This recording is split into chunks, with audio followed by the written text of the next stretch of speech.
The scream that tore through the house that night didn't sound human at first.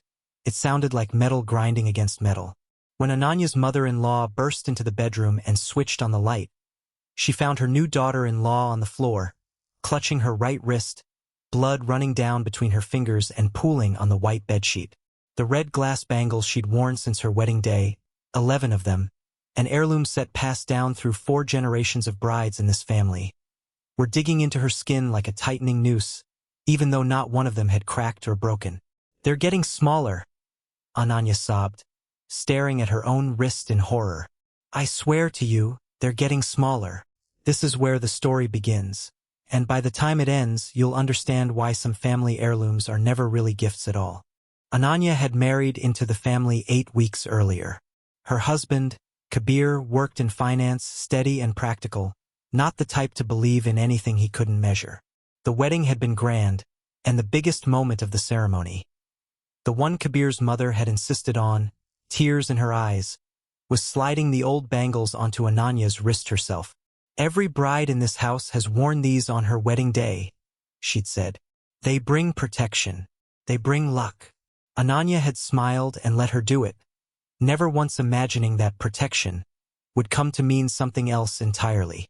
For the first month, nothing seemed wrong. Life in the new house was busy but ordinary, adjusting to a new routine, new relatives, new rhythms. Then, 3 nights before the first full moon after her wedding, Ananya woke up gasping, her wrist burning as if someone had held it over a flame. She checked it under the bathroom light and found nothing. No mark, no redness, nothing at all. She told herself it was a dream and went back to sleep. It wasn't a dream. It happened again the next night, and the one after that, each time a little worse, each time lasting a little longer. By the end of the first week, faint red lines had started appearing on her skin beneath the bangles.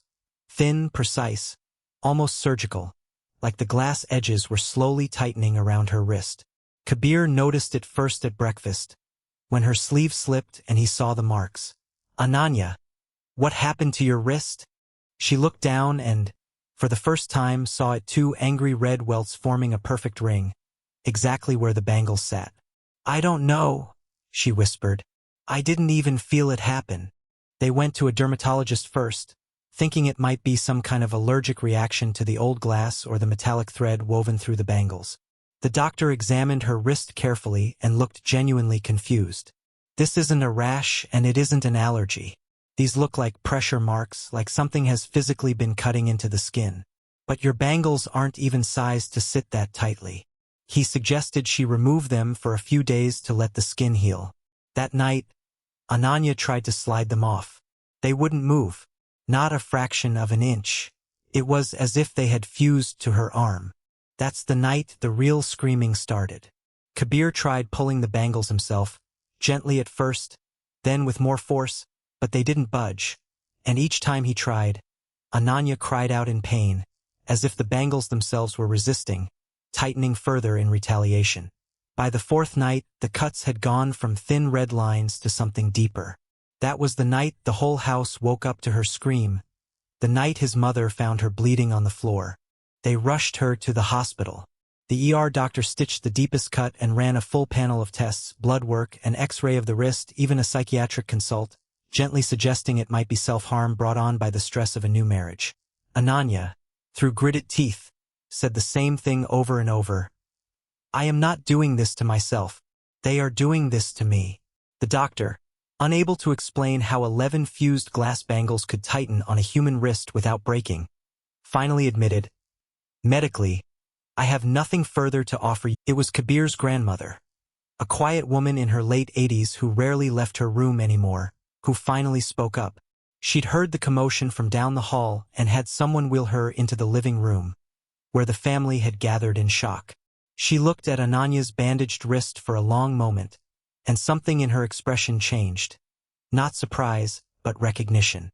"I was hoping this would never happen again," she said quietly. "I was hoping it had ended with me." "What do you mean, Dottie?" Kabir asked. "Ended with you?" The grandmother's hands trembled as she began. "Those bangles were not always a family heirloom passed down with love. They belonged, originally, to a woman named Meharanisa, Everyone just called her Meher. She married into this family almost 70 years ago, long before any of us were born. And she never should have. Her wedding was arranged in payment of a debt. Her father owed money to your great-great-grandfather, and rather than pay it back, he offered his daughter's hand instead. She came into this house not as a bride who was wanted, but as a bride who was owed. The room went completely silent. She was treated terribly, the grandmother continued, locked out of family decisions, mocked for her family's poverty, made to feel every single day that she was a debt being paid off rather than a person. On the night before what would have been her first wedding anniversary, she was found dead in the garden well behind the old house. The family called it an accident. Everyone who was alive back then knew it wasn't.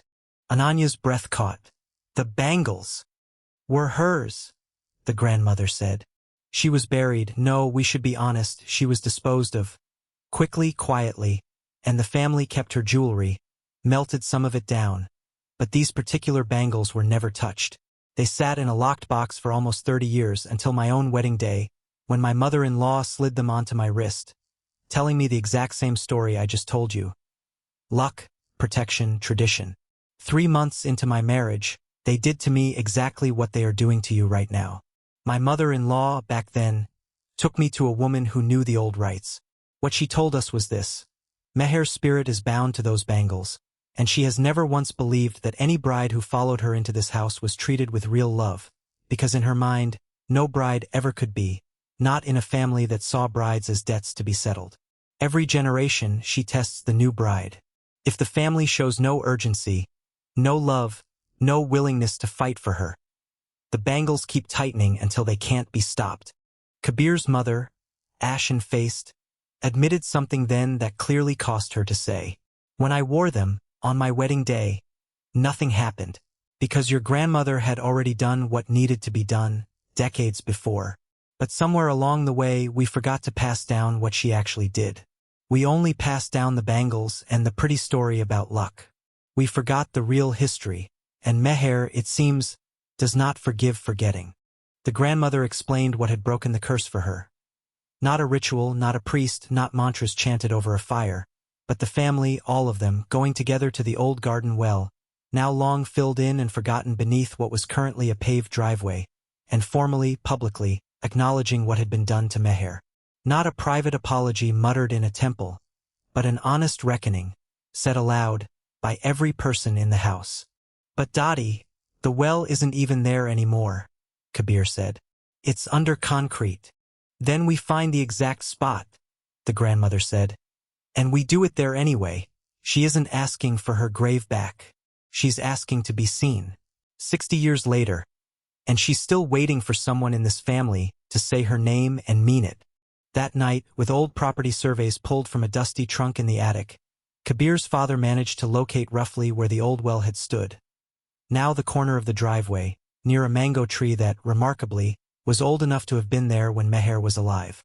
The entire family gathered there at dusk.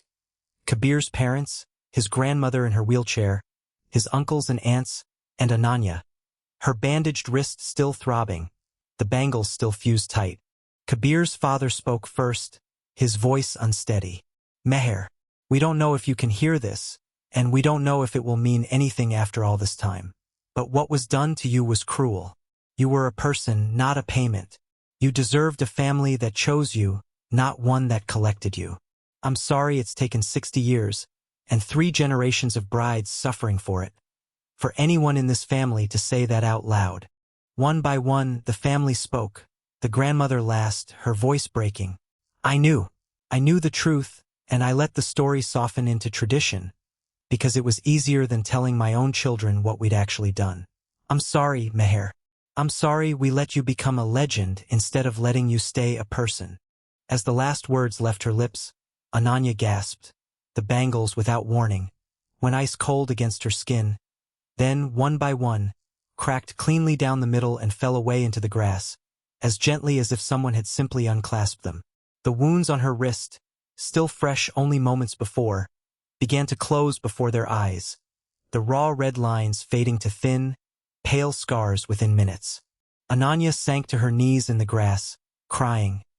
Not from fear this time, but from something closer to relief. She just wanted to be remembered honestly, she said quietly. Not worshipped, not feared, just remembered right. In the weeks that followed, Kabir's family did something they had never done before. They had a proper memorial plaque installed near the mango tree, with Meher's full name on it, something that had never existed anywhere in the family's history. They also managed to track down a distant branch of Meher's own family, descendants of the brother she'd left behind, and invited them, awkwardly but sincerely, to a small gathering. An apology 60 years overdue, delivered to people who'd had no idea their ancestor's death had ever been anything other than an accident. Ananya still keeps the two halves of one broken bangle in a small box on her dresser, not out of fear, but as a reminder. She says it keeps her honest about a question she now asks herself often. How many of our own family traditions are actually just old wounds we've agreed, generation after generation, not to look at too closely? Sometimes, late at night, she still glances at her wrist out of habit, expecting to see the marks again. They never come back. But she says she doesn't think Meher truly left the house. She thinks she simply stopped needing to fight for her name. What about the objects passed down in your own family? The rings, the bangles, the old photographs no one quite explains. Do you actually know their full story, or just the pretty version someone decided was easier to tell?